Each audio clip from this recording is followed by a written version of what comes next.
on board the Lelo 34 Coconut with her very own skipper, Mark Sinclair, known affectionately everywhere as Captain Coconut. Good. I was christened by Sir Robin, so he promoted me, so there's no going back. I just noticed on the back of your t-shirt there that you're also the orange greyhound of the sea. Yes, well, people would have recognised that from my performance in the last race, so I'm working on that. Okay. So obviously you finished the last race, albeit with one stop. Yes. For quite a while, it has to be said, in Australia before carrying on to here. Just briefly, what did you learn from finishing that race? Well, I proved that the race does have no time limit, so that was the most important thing.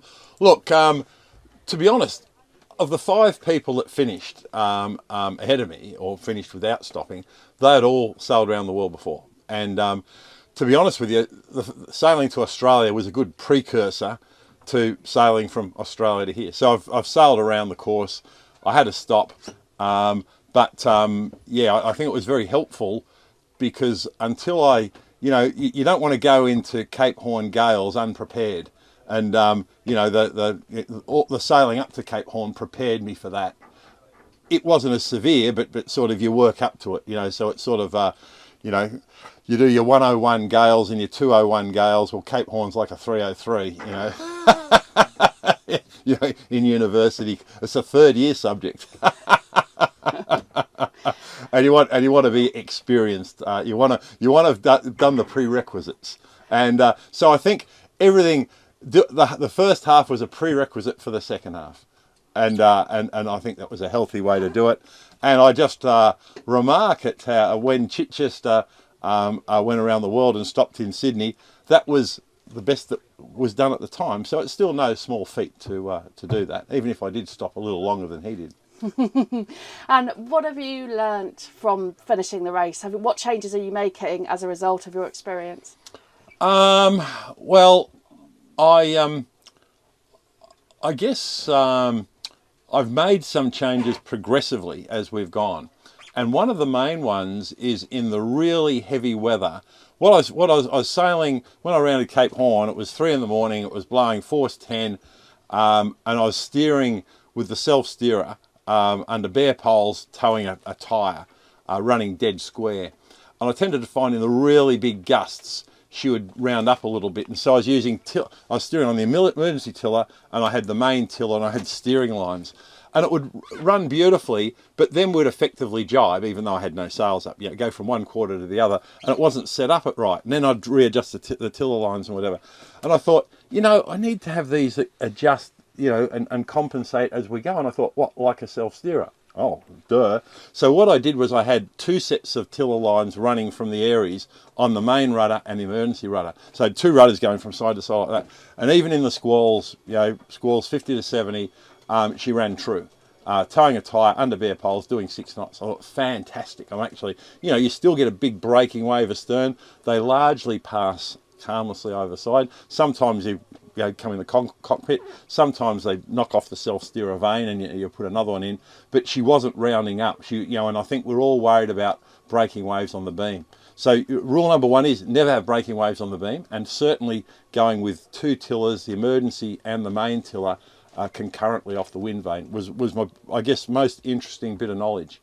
I've also replaced the engine, the aging Ferryman. I loved it. But, it had done its time, and I'd done the head before, and it wasn't really salvageable. So she's retired, unfortunately, and I've got a new Yanmar, which I'm very happy with. It's lovely having a nice engine. I've got a few sails recut, and I've actually was given a couple of sails that were Jean-Luc's sails. So I've currently got Jean-Luc's Genoa and Jean-Luc's Staysail on this boat, and you might say, well, they've been around the world. Well, my boat sails have been around the world too, but I think Jean-Luc knows what he's doing, and so I've got this new power on board Coconut, and I'm looking. We're out there this morning trialling it, and we also recut the multi-purpose spinnaker a little bit, and that also went very well. And so yeah, I'm looking forward to perhaps going around a little more smartly than last time. But I'm really racing against myself. I'm looking at my own time last time and my own time. I'm not going to be a front runner unless they all decide to crash and burn. and I'm the last man standing. But you know, we'll see what happens. Okay. And what changes? You mentioned the sail there. You mentioned the engine. Have you made any other changes to Coconut at all? Little bits and pieces. I've got the fids under here were always breaking, and so I've people say it looks like an operating theatre, but you know I've got little chains here. These jack stays I run throughout exactly like last time. That's all the same. Kirsty Louise Rose, things the same. Engine room clock, that's new, because there's no point in trying to find your you need a clock that's visible, that you can see throughout the boat, just for time of day, as opposed to, you know, for navigation I've got my chronometers, but you just need a clock. That goes for 14 days, US Navy 1946. It's a beautiful clock, and I'm really pleased with that. So there's a few sort of little bits and pieces. You know, a larger scale chart of Lemaire Strait. I've got a couple of Imre books of bits and pieces and whatever. But no, it's more fine tuning and repairing damage done, more than any significant change. Okay. But look, I've got the experience of that first race, so you know, I think I understand the context a little bit more. Okay, and but you mentioned a bit of cosmetic damage there, so that was just. Oh, well, the last race? Going around the Horn, my tow rail was demolished, actually. Down aft was almost completely removed, and there was damage up forward. So what I did was I used the bits from down aft to repair the bits up forward, and so I've got a half a tow rail around the bow, and down the stern I just epoxied it and sanded it and painted it and whatever, and it looks okay now. And you know, so that was the best I could do, because I just didn't have time to do the timber work. That was a thing. My little companionway combing and my little seat up there, that worked all well. That's fine. Yeah. Oh, I've got a portable AIS that's there. That Nomad portable AIS is good. And I've got a couple of aerials for that, because I broke one. But really, I've got a water. So a number of the changes that I made were actually made in Australia for the second part of the trip. So it's not that I made them now. For example, I've got a 200 litre water bladder in the keel tank. So previously I had containers there, and now I've got a 200 litre bladder, which is great. So that means I use the whole space. So carrying a little bit more water, so I've got 200 there, 100 here, that's 300, and then about 150 to 180 in containers, so that's about 450, whereas I started last time on 330. So that's a little thing. What I also realised was that I sort of ran out of treats, you know, nice things. You know, sometimes it's a little thing, like I think Knox Johnson said he liked pickled onions because it would, you know, spice up a meal. I like sun-dried tomatoes. I like biltong, you know, dried meat. Certainly if you're really tired and fatigued, you know, going around Cape Horn, I couldn't cook or whatever because I was just too tired. You eat a couple of packets of biltong, at least it gives you some protein to sort of keep going. But I had that, but I've got more of that type of stuff. I've replaced my cassette player that got immersed, and I've now got a spare cassette player. So we've got grab bags. Well, I've got a special grab bag with my spare cassette player. So when I head to the life raft, which I'm not going to do, by the way, bugger all that other stuff, I'm taking my spare cassette player and spare minute work tape. So what happened last time is everything got wet. So I lost my music halfway around, whereas actually now I've got a redundant thing. The other thing I've got that's different, which Jackie and Simon got for me, they're sort of people who are helping me here, are talking books. And I've got a whole crate just behind you there, Katy. It's really interesting to look at, of basically all the classics talking books. And you can see here, Oliver Twist, Jane Eyre, Pride and Prejudice, Middlemarch, and there they are, all the talking books. So there's a container full of them. So we picked these up. They were donated to the Coconut campaign. Of course, so this is one, and we've got a spare. And of course, we've got men at work, because we always have men at work. That's what we do. And I've got a little thing that I can run it off ship's batteries, spare men at work tape, as you always have, you know, normal stuff. But more of this, the 39 steps, John Buchan, beautiful. Wuthering Heights. You're going to be doing an English degree when you get back. Yeah, look, I was warned. They said, look, some of these books are sort of, not those, but there was some here, something for women. And they said, oh, some of these might be appropriate for some of the other for females more than me. And I said, no. I might learn something. I want to get in touch with my feminine side. So that's and the other thing is, I still haven't solved the Rubik's Cube, so I've got to do another lap to sort this one out. I did solve it when I was younger, but I haven't spent a lot of time on it, but I still haven't cracked it, and I'm working on that. That's my objective for the next race. And what do you think gives you an edge in this next race? Who said I had an edge? I was to say, if anything. Toilet paper as well. These are kitchen towels. Kitchen towels are really good. You use them for 1,000 things. And toilet paper, you know, you put them in containers. Yeah, but when the container gets smashed, you know, so what I tended to find is all the stuff like here, there, and the seat belts come over these. They're just slid down, but you know, there's a seat belt there. So straps go over there. All this stuff didn't move, was perfect. But I'll have, and all these will be done, held down with ratchet straps and whatever for water. But it's the loose things. I'd have some things on the deck. I'd have some loose food, ready use food there. I'd have that got demolished because I'd get knocked down, and it'd get thrown around or whatever. So all the stuff I did well was really good, and all the stuff would be, you know, that's probably okay. Well, it was crap, you know. So if I did a half-ass thing, I got a bad result. So that's what I learned. No half-ass things. And how do you feel about going around again so close to just finishing the last race? I mean, you'll be... Oh, it absolutely sucks. You know, people say, "Oh, you're looking forward to going." I go, "Give me a break. I've just spent 174 days going here. I can't think of anything worse." And they said, "Well, why are you going?" I said, "Well, actually, there's only one thing worse. That's being here on the 5th of September. So, you know, it's not that I'm bursting to get to sea. Give me a break. I'm actually really enjoying being here." But that's the deal, and you know, I'll get, you know, after a day I'll be back in the zone and whatever.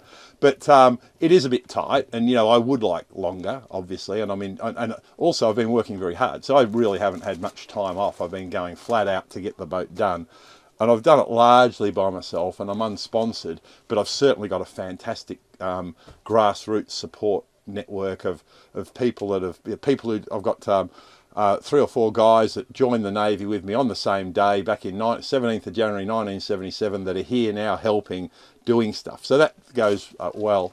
And also a few local people spotted me in the pub and have adopted me, and they've been wielding paintbrushes and racing around and doing stuff, and it's marvellous. And they've been recruiting other people. So we've actually got quite a good coconut network of bottom-up help, which is fantastic. I'm Brilliant. very grateful. Can you show me around the boat? Yeah, of course I can. Would that be all right? And I'll just do a quick one on deck as well. Yeah, so we've up forward, so we're still packing at the moment, and that's why everything's a bit of a mess. So excuse that. But up forward, we've got the most important thing on the boat is the throne. So here we are. So I've got a proper dunny, really good. And I've got the best dunny door in the fleet. Look at that. There's no... that will withstand anything that happens in this compartment. Stowage up here. It's not sorted out yet, but you can see we're in the progress of stowing ship and sails and whatever. They're not fuel containers. They're going to be water containers. We've just bought fuel containers by mistake. So just stowage and whatever here. Life jackets and lines and all that sort of stuff hanging down here, as you'd expect. It's sort of a little bit of a wet compartment, but practically the boat's very small, and you're getting wet stuff up here through the dry area is a bit sort of silly, but anyway, that's what we do. Okay. So moving aft now, once again, sorry, I've just got crap everywhere at the moment, but just here, of course, you will have seen it before, and this took a bit of a hiding in Cape Horn. That's my chronometer. 8-day chronometer, and so she got thrown out of the gimbals, but she's been resurrected. I fixed that, And there she goes, so she's still running. Frankly, the time's a bit irregular. This guy's very reliable, and also my little deck watch, my US Navy deck watch, which is here. I've still got stuff here. This guy here. So he's been around the world. He did all my nav last time, and this is the best timepiece on board. But it's a bit vulnerable because I take it on the upper deck. So that. I've obviously got my sextant and spare sextant. We got it's here. I can show you this. This is there's a coconut bag. You saw it on the upper deck. That was made from one of the coconut sails that was destroyed going around the world, which is good.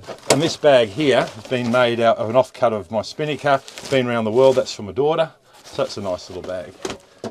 This guy here is my Tamaya sextant, which I bought in 1981, and there he is. So he's good. I've had that for a long time, and he's been around the world now, so it works well. Okay. And I've got, as a spare, last time I had a sextant from Barry Ellison. This time I've got a spare from, Barry offered it to me, but Michael Rossiter has loaned me his. Look at this beast.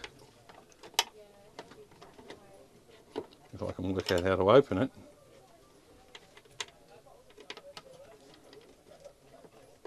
Oh, there we go. Look at this.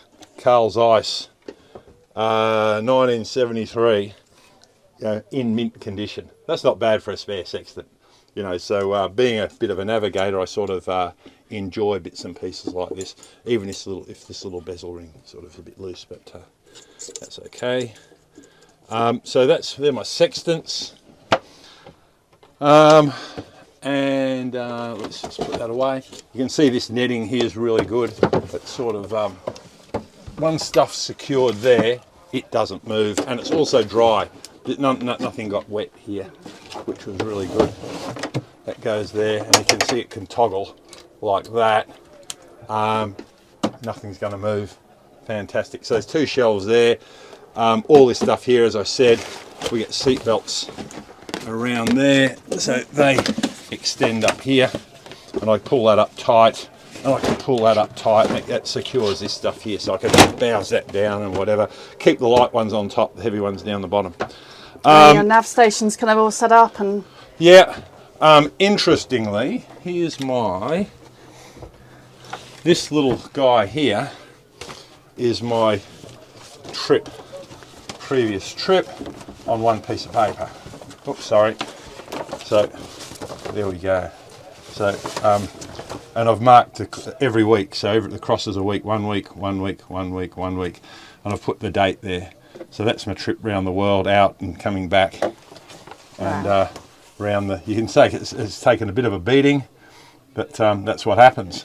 And you'll be filling it in again.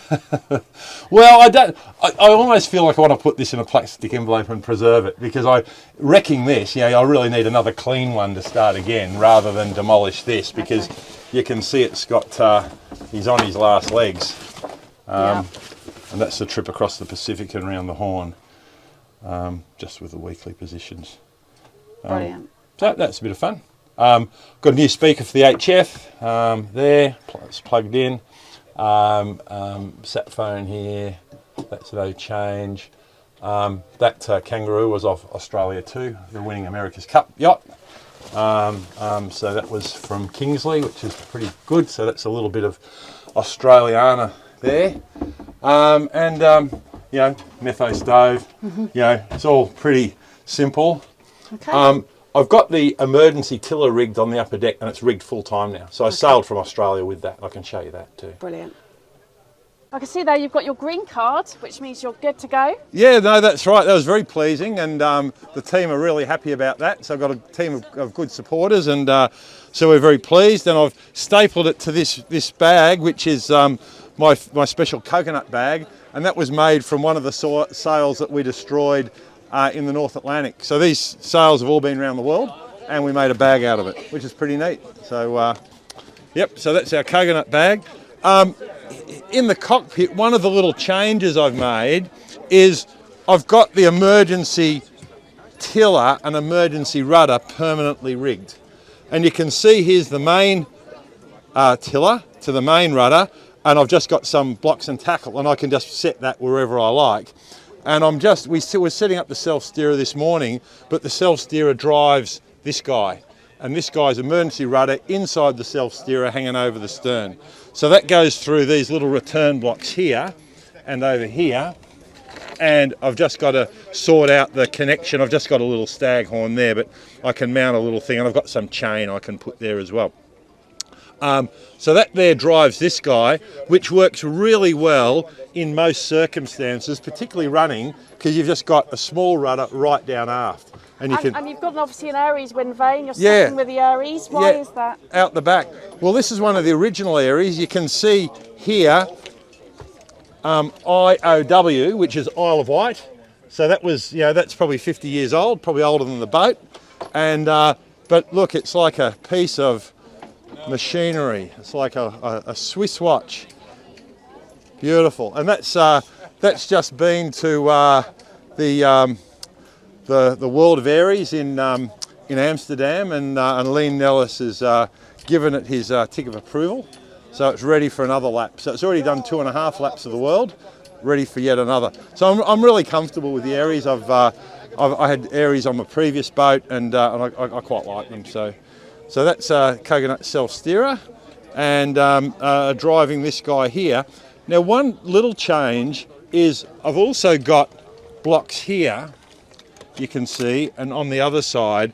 So when it gets really windy, and I'm saying over 50 knots and I'm running square, and there's another one on the other side there, I run an additional set of lines from the Aries. So the Aries is driving this tiller, and it's also driving this one. So if a big breaking sea comes and a really big squall comes, and we have a tendency it gets on the quarter, I've got 2 rudders going crank over there to keep me running square, which is really good. I've found that works better. Other than that, I was just using tiller lines, which you set up, and it's okay when you're on one jibe, but then if the sea throws you around and you end up on the other one, they're not set up right. And so you're forever mucking around with them. You can see I've set them up so you can change them very efficiently. And sometimes I have one side tight and one side loose, and that just locks that. But if it's really squally, I run 2 lines from the Aries. I quite like that. All this stuff here's no real change, and we've still got a bit of clutter. But the beauty of this guy here, I've got some cushions that I put in here, and I can sit here. I've got all my clutches here. I can adjust the Aries wind vane there.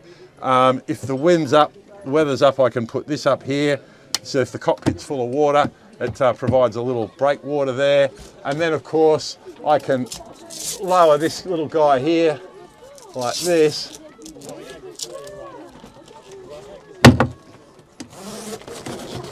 There we go.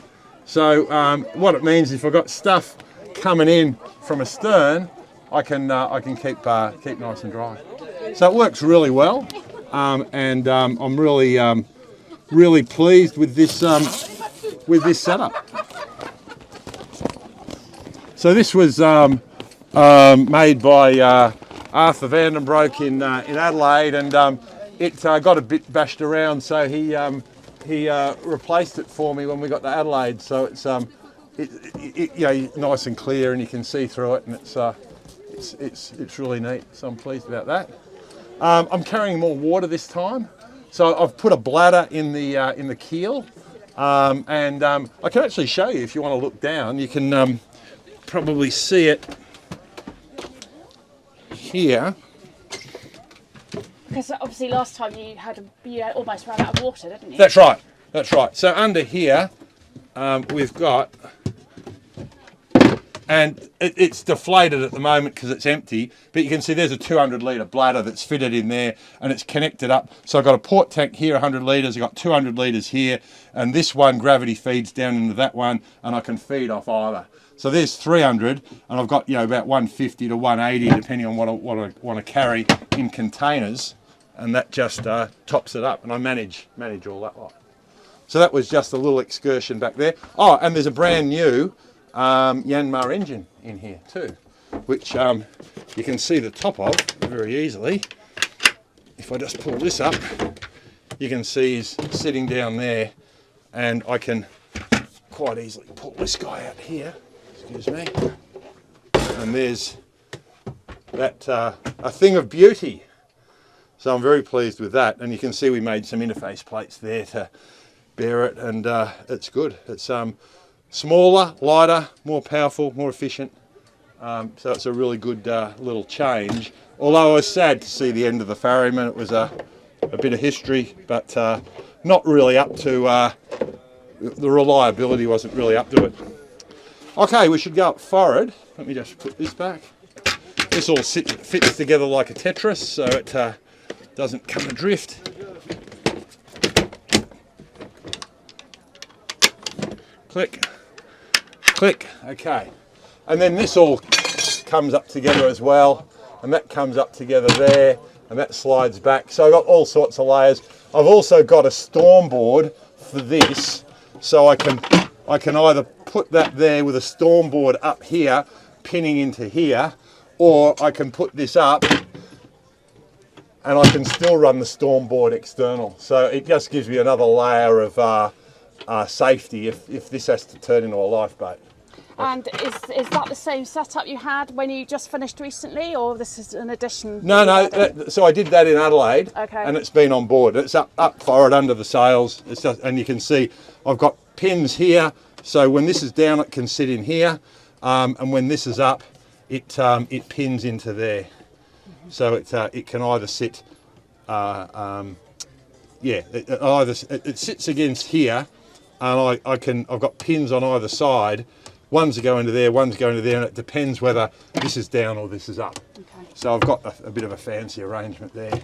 It just gives me a bit of, you know, if I'm really getting knocked around and I just want to keep the water out of down here, I can seal this up like a can. Okay, so I'm hobbling around because I've got a dodgy leg, but this rail's really good for that. So we'll go up forward.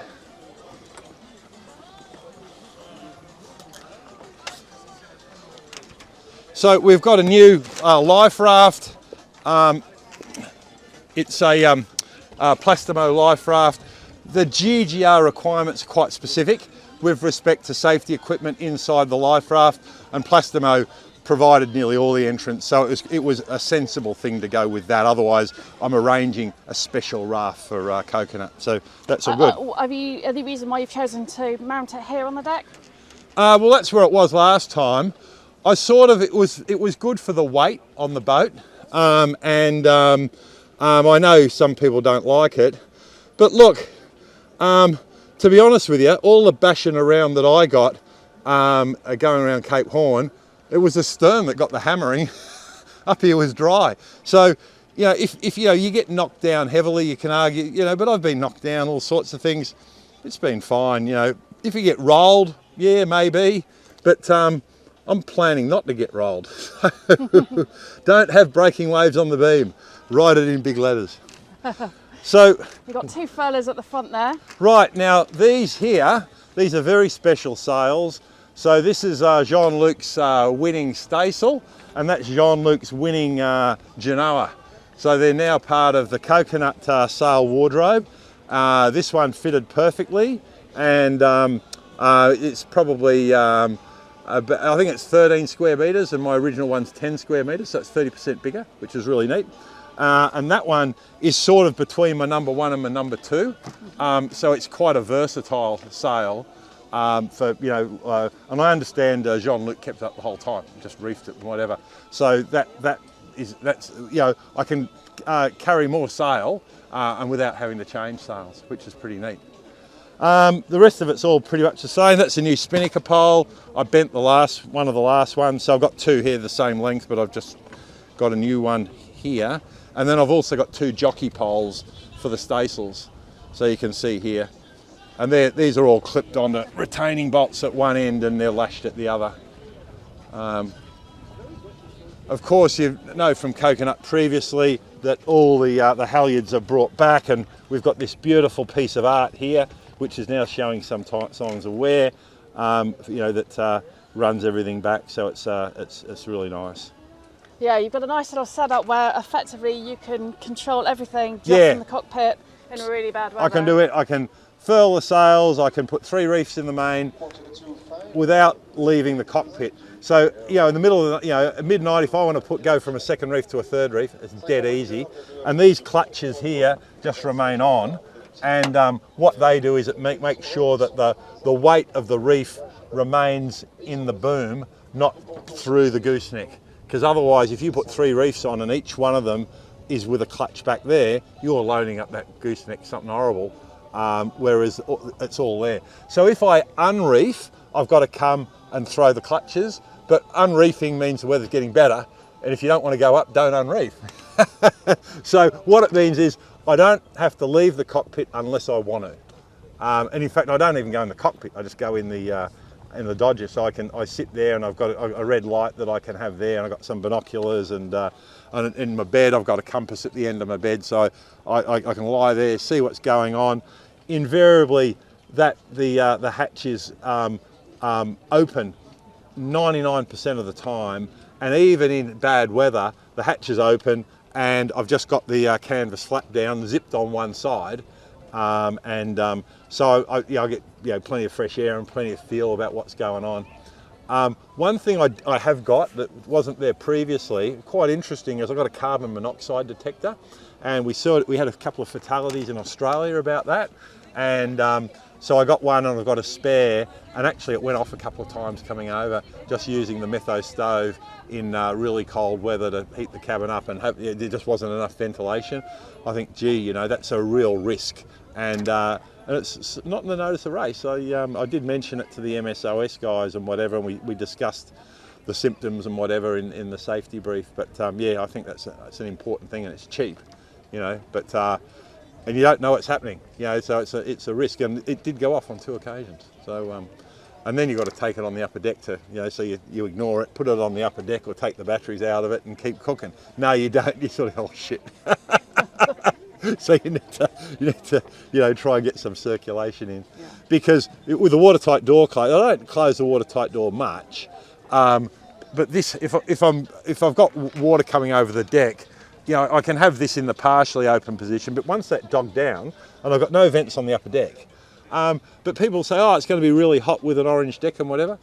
I've never had any problems. I've crossed the equator twice, and but what I tend to do, I bathe at sunset and cool down, and my body cools right down, and stand up here like Lord Nelson and dry off, and go to bed, and I sleep like a baby. So it's I don't. And in the tropics and whatever, I actually rig a little sunshade in the cockpit, and it's worth the effort. So then I can, because I'm a bit susceptible to sun, and I've got a few little things I've had looked at, which I need to take care. But my complexion is not good for this type of activity. I wear a hat, and I wear gloves, not for sailing gloves, just to protect the back of my hands. Sun protective gloves. So. But other than that, she's no real change, Katie. So brilliant. Same different day. Captain Coconut is famous for his storm weather tactics, which are basically car tyres. Simplest form. Here we go, and he's going to show us what he does to prepare them. Okay. During heavy weather. So here's my car tyre, and they're very special, and they can. You don't pay anything for them, they give them away. But what I have here is my special car tyre arrangement. So for each one of them, we have a swivel, we have a chain, and what I do is we put the chain through here and through here, and we tow it like that. And that weighs it down and tows behind, and this takes all the wrap out of the line and keeps it down below the surface, a couple of metres. You don't need an awful lot of line, 50 metres is more than enough. It heads down at a shallow angle of 10 or 15 degrees, and we're towing that through the water. It doesn't take a lot of load, but I think it takes a load when you're going fast, when you're trying to surf, and all it does, it just keeps that stern up to weather. So it's not meant to slow me down, it's meant to orientate me. I went round Cape Horn, bare poles, towing one of this off the starboard quarter, and in 50 to 70 knots, and the boat was doing 6 knots. Beautiful, with two lines from the self-steerer on both rudders. Worked beautifully. Yep, so I've got that, and I've got another setup the same for the other one. That I never tow two at the same time because they'll interfere with each other, but it's just a spare. So if I lose one, I got the other. But yeah, no, that's my storm tactic, and it works for coconut. So. Does it induce a wave break? No. No. So it doesn't induce. So does it induce a wave break? No. No. It does nothing other than a bit of weight on the stern to stop the. If you broach, your stern's going to go around. Well, it just keeps the stern up there. And what tends to happen, even a big breaking wave, you see them and go, oh, we're going to cop it now. And generally they pass harmlessly either side. Occasionally they take out the paddle. And an interesting little thing here, it's a thing from Mike Lewis, Mike and Gay Lewis, is this little hole here. So I put a little strop on that so that when this breaks off, a wave comes, snaps it off, it's hanging on this so I can recover it, and then that hole then becomes down here. So it means you get a couple of uses out of it. So that's my little recovery hole with that, and that works beautifully. And you know, you can have this pointing dead astern, you're running completely square, this there, and you know, it means it doesn't matter what side of where the wind is on what quarter or the other. And there just seems to be enough windage just on the furled sails to keep us running. And the doghouse has a bit of windage, but not too much. You know, I know some people like to keep their decks absolutely flat, and I get that, but the quality of life in a doghouse is a lot better than being on deck. So, you know, for my personal choice, that's good. And the tyre counteracts the windage of that just to keep the stern up.